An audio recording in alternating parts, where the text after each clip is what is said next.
कुढ़नी विधानसभा उपचुनाव की लड़ाई तेज हो गई है। उपचुनाव से दूरी बनाए रखने वाले नीतीश कुमार भी अब प्रचार के लगभग अंतिम समय में कुढ़नी पहुंचेंगे।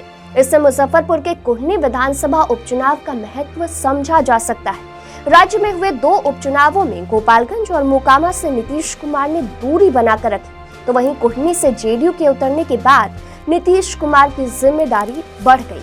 महागठबंधन में विधायकों की संख्या कम ना हो, इसका भी ख्याल नीतीश कुमार को रखना है। वहीं दूसरी ओर लोक जनशक्ति पार्टी रामविलास के प्रमुख चिराग पासवान भी बीजेपी उम्मीदवार केदार प्रसाद गुप्ता के पक्ष में प्रचार करने शनिवार 3 दिसंबर को कुढ़नी पहुंचेंगे। एलजेपी रामविलास द्वारा प्रेस रिलीज जारी करके कहा गया कि चिराग शनिवार को कुढ़नी के केरना खेल मैदान में भाजपा उम्मीदवार के समर्थन में एक चुनावी रैली को संबोधित करेंगे। चिराग ने हाल ही में मोकामा और गोपालगंज में हुए उपचुनाव में भाजपा उम्मीदवारों के लिए प्रचार किया था, जिसका फायदा भी बीजेपी को मिला।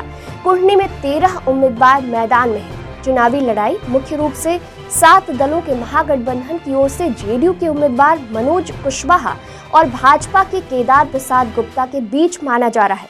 कुढ़नी उपचुनाव के लिए प्रचार शनिवार को थम जाएगा। शनिवार को अंतिम समय में चिराग जीत पक्की करने के लिए पहुंचेंगे। लोजपा रामविलास का दावा है कि इस सीट से बीजेपी को ही जीत मिलेगी। हालांकि कुढ़नी से जेडीयू के उतरने के बाद यहां के समीकरण में काफी उथल-पुथल देखने को मिल रहा है। चुनाव प्रचार समाप्त होने से एक दिन पहले यानी 2 दिसंबर को राज्य के मुख्यमंत्री नीतीश कुमार को भी कुढ़नी विधानसभा में जोर आजमाइश करते देखा जाएगा, तो इसके कारण भी कई हैं। कुढ़नी के गलियारे में सबसे पहला कारण यहाँ के जेडीयू के उम्मीदवार बन गए हैं। मनोज कुशवाहा का दबंग चेहरा, कड़क बोली के साथ सरकार के प्रति नाराजगी के उभरे स्वर का भी जवाब बनकर नीतीश कुमार को सामने आना होगा। हाल ही में मनोज कुशवाहा की एक तस्वीर भी वायरल हुई थी, जिससे भाजपा वाले ये आरोप लगा रहे थे कि यह महफिल शराब की महफिल जैसी है। मुख्यमंत्री नीतीश कुमार के लिए सबसे जरूरी है कि पिछड़ा और अति पिछड़ा वोट के बीच भाजपा की घुसपैठ को रोकना। गोपालगंज और मोकामा विधानसभा चुनाव में भाजपा ने अपने उम्मीदवार के समर्थन में पिछड़ा और अति पिछड़ा वोट में सेंधमारी की थी।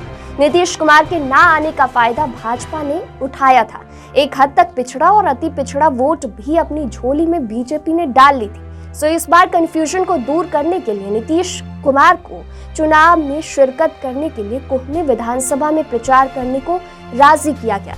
पिछड़ा वोटरों में राजद के कार्यकर्ता टिकट छिन जाने से नाराज हैं। कुछ अति पिछड़ा जातियां गठबंधन बदलने से नाराज हैं। जनता दल यूनाइटेड के उम्मीदवार मनोज कुशवाहा की जीत के लिए दलित वोट को भी मनाने की कवायद करनी होगी। प्रचार में गए हम के नेताओं को दलित ने सरकार की ओर से की गई उपेक्षा का मामला भी उठाया। यहाँ के विधायकों ने दलित बस्तियों के विकास के लिए कोई कदम नहीं उठाया। लोजपा नेता चिराग पासवान इस मौके का भी फायदा उठा सकते हैं। चिराग पासवान की राजनीति वैसे भी नीतीश कुमार की राजनीति के विरुद्ध है। जिस तरह से मोदी के हनुमान ने अंतिम समय में मोकामा और गोपालगंज के चुनाव में दलित वोट, विशेषकर पासवान वोट को भाजपा की तरफ मोड़ने में कामयाब हुए थे, ऐसे में दलित वोट को जेडीयू उम्मीदवार की तरफ मोड़ना कोई आसान काम नहीं होगा। एक तरह से बात करें तो कुढ़नी में जेडीयू उम्मीदवार की इमेज बड़ी चुनौती हो गई है। उसे स्वीकार्य बनाने के साथ ही पिछड़ा, अति पिछड़ा वोटों की गोलबंदी को दुरुस्त करना होगा। चुनाव को महागठबंधन के पक्ष में करने के लिए मुख्यमंत्री नीतीश कुमार कौन सा परिवर्तन की लहर चलाएंगे और क्या उनका मास्टर प्लान होगा, इसके लिए रिजल्ट का इंतजार रहेगा।